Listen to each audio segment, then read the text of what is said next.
Jangan lupa like, subscribe, dan share ya. Bismillahirrahmanirrahim. Apakah ada Rasulullah para sahabat mengadakan peringatan malam nisfu Sya'ban? Ini enggak ada. Enggak ada. Riwayat yang mereka bawakan hadisnya maudhu. Maudhu artinya apa? Palsu. Ada beberapa riwayat yang maudhu bahwa malam nisfu Sya'ban itu dianjurkan sholat 100 rakaat. Setiap rakaat baca Al-Ikhlas 10 kali, maka dinamakan sholat alfiyah. Alfiyah artinya alaf 1000. Sholat alfiyah. Ini perbuatan beda dilakukan. Atau baca Yasin berapa kali segala macam. Nggak ada contoh dari Rasulullah SAW. Ini hadisnya maudhu, palsu hadisnya. Nggak boleh dipakai sebagai hujah. Jadi nggak ada peringatan-peringatan malam nisfu Sya'ban. Nggak ada dari Rasulullah SAW. Yang ada contoh Nabi di bulan Sya'ban banyak puasa. Itu aja Nabi lakukan. Tapi kalau sudah lewat pertengahan Sya'ban kita baru mau mulai puasa, nggak boleh. Nabi bersabda SAW, "Idzan tasafa Sya'ban fala tasumu." Apabila sudah lewat pertengahan Sya'ban jangan kalian puasa. Ya, kalau mau puasa sejak awal Sya'ban. Dan Nabi puasa paling banyak ya bulan Sya'ban. Setiap hari. Sampai menjelang Ramadan. Jadi 2 hari sebelum Ramadan, ya kita berhenti. Sebab kata Nabi, nggak boleh kita mendahulukan Ramadan sehari puasa atau 2 hari puasa. Nggak boleh. Juga nggak boleh kita melakukan puasa di hari yang syak, yang ragu. Nggak boleh. Nanti yang berkaitan dengan Asy-Sya'bana. Di daerah Hijaz itu namanya istilah Asy-Sya'bana.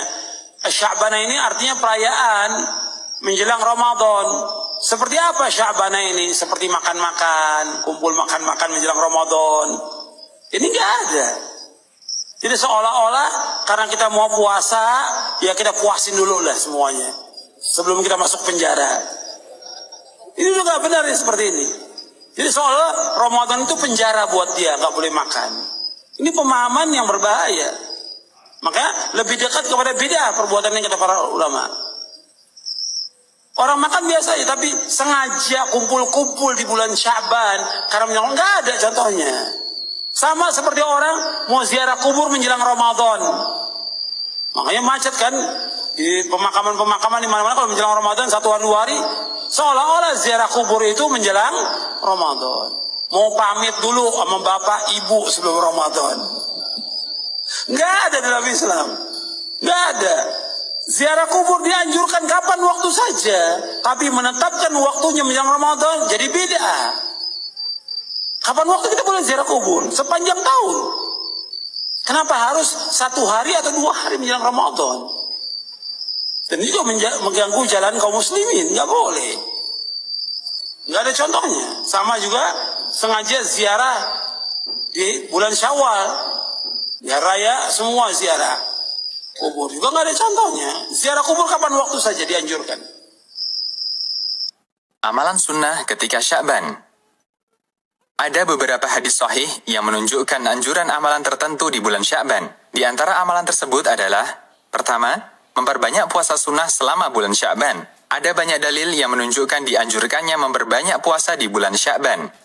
Di antara hadis tersebut adalah dari Aisyah radhiyallahu anha. Beliau mengatakan, terkadang Nabi SAW puasa beberapa hari, sampai kami katakan, beliau tidak pernah tidak puasa. Dan terkadang beliau tidak puasa terus, hingga kami katakan, beliau tidak melakukan puasa. Dan saya tidak pernah melihat Nabi SAW berpuasa sebulan penuh, kecuali di bulan Ramadan. Saya juga tidak melihat beliau berpuasa yang lebih sering ketika di bulan Sya'ban. Hadis riwayat Bukhari dan Muslim. Aisyah radhiyallahu anha mengatakan, belum pernah Nabi SAW berpuasa 1 bulan yang lebih banyak daripada bulan Sya'ban. Terkadang hampir beliau berpuasa Sya'ban sebulan penuh. Hadis riwayat Bukhari dan Muslim. Aisyah radhiyallahu anha juga mengatakan, Nabi SAW memberikan perhatian terhadap hilal bulan Sya'ban, tidak sebagaimana perhatian beliau terhadap bulan-bulan yang lain. Kemudian beliau berpuasa ketika melihat hilal Ramadan. Jika hilal tidak kelihatan, beliau genapkan Sya'ban sampai 30 hari. Hadis riwayat Ahmad, Abu Daud, An-Nasai, dan sanadnya disahihkan Syu'aib al-Arnaud. Ummu Salamah radhiyallahu anha mengatakan bahwa Nabi Shallallahu Alaihi Wasallam belum pernah puasa 1 bulan penuh selain Sya'ban. Kemudian beliau sambung dengan Ramadan. Hadis riwayat An-Nasa'i dan disahihkan Al-Albani. Hadis-hadis di atas merupakan dalil keutamaan memperbanyak puasa di bulan Sya'ban, melebihi puasa di bulan lainnya. Apa hikmahnya? Ulama berselisih pendapat tentang hikmah dianjurkannya memperbanyak puasa di bulan Sya'ban, mengingat ada banyak riwayat tentang puasa ini. Pendapat yang paling kuat adalah keterangan yang sesuai dengan hadis dari Usamah bin Zaid. Beliau bertanya, "Wahai Rasulullah, saya belum pernah melihat Anda berpuasa dalam 1 bulan, sebagaimana Anda berpuasa di bulan Sya'ban." Nabi Shallallahu Alaihi Wasallam bersabda, yang artinya, ini adalah bulan yang sering dilalaikan banyak orang. Bulan antara Rajab dan Ramadan. Ini adalah bulan di mana amal-amal diangkat menuju Rabb semesta alam. Dan saya ingin ketika amal saya diangkat, saya dalam kondisi berpuasa. Hadis riwayat An-Nasa'i, Ahmad, dan sanadnya dihasankan Syekh Al-Albani. Kedua, memperbanyak ibadah di malam nisfu Sya'ban. Ulama berselisih pendapat tentang status keutamaan malam nisfu Sya'ban. Setidaknya ada 2 pendapat yang saling bertolak belakang dalam masalah ini. Berikut keterangannya. Pendapat pertama, tidak ada keutamaan khusus untuk malam nisfu Sya'ban. Statusnya sama dengan malam-malam biasa lainnya. Mereka menyatakan bahwa semua dalil yang menyebutkan keutamaan malam nisfu Sya'ban adalah hadis lemah. Al-Hafidh Abu Syamah mengatakan, Al-Hafidh Abul Khitab bin Dihyah dalam kitabnya tentang bulan Sya'ban mengatakan, para ulama ahli hadis dan kritik perawi mengatakan, tidak terdapat satupun hadis sahih yang menyebutkan keutamaan malam nisfu Sya'ban. Al-Ba'ith ala inkaril bid'ah.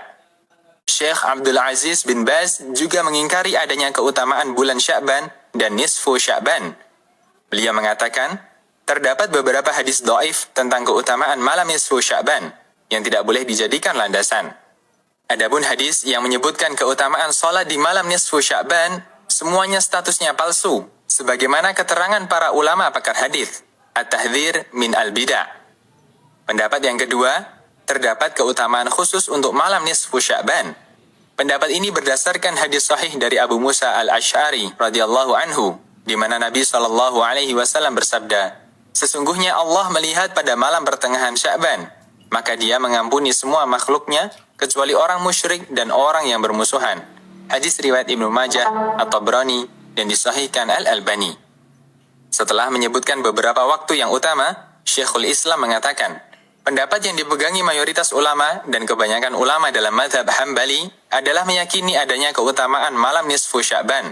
Ini juga sesuai keterangan Imam Ahmad, mengingat adanya banyak hadis yang terkait masalah ini, serta dibenarkan oleh berbagai riwayat dari para sahabat dan tabi'in. Majmu' Fatawa. Ibnu Rajab mengatakan, terkait malam nisfu Sya'ban, dulu para tabi'in penduduk Syam seperti Khalid bin Ma'dan, Ma'hul, Luqman bin Amir, dan beberapa tabi'in lainnya, mereka memuliakannya dan bersungguh-sungguh dalam beribadah di malam itu. Lataiful Ma'arif. Demikian, Allahu a'lam.